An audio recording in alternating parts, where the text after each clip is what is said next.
Venezuela के सदर को अमेरिकी अदालत में पेश करने का मामला। न्यूयॉर्क में वेनेजुएला के सदर को मैनहट्टन में वफाकी अदालत में पेश कर दिया गया। सदर निकोलस मादुरो की पेशी के मौके पर इलाके में सिक्योरिटी के सख्त इंतजाम, उन्हें हेलीकॉप्टर पर लाया गया। वेनेजुएला के सदर पर दहशतगर्दी, मनशियात फरोशी और असलहा स्मगलिंग के इल्जाम हैं। अमेरिकी फोर्सेस ने वेनेजुएला के सदर को अहलिया समेत उनकी रिहायशगाह से गिरफ्तार किया था।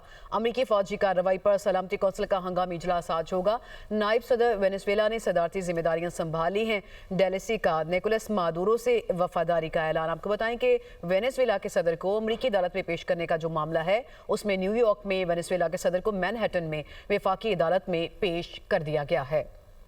वेनेजुएला के सदर को अमेरिकी अदालत में पेश करने का मामला। न्यूयॉर्क में वेनेजुएला के सदर को मैनहट्टन में वफाकी अदालत में पेश कर दिया गया। सदर निकोलस मादुरो की पेशी के मौके पर इलाके में सिक्योरिटी के सख्त इंतजाम, उन्हें हेलीकॉप्टर पर लाया गया। वेनेजुएला के सदर पर दहशतगर्दी, मनशियात फरोशी और असलहा स्मगलिंग के इल्जाम हैं। अमेरिकी फोर्सेस ने वेनेजुएला के सदर को अहलिया समेत उनकी रिहायशगाह से गिरफ्तार किया था।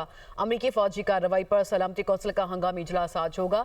नायब सदर वेनेजुएला ने सदारती जिम्मेदारियां संभाली हैं। डेलेसी का निकोलस मादुरो से वफादारी का ऐलान। आपको बताएं कि वेनेजुएला के सदर को अमेरिकी अदालत में पेश करने का जो मामला है, उसमें न्यूयॉर्क में वेनेजुएला के सदर को मैनहट्टन में वफाकी अदालत में पेश कर दिया गया है।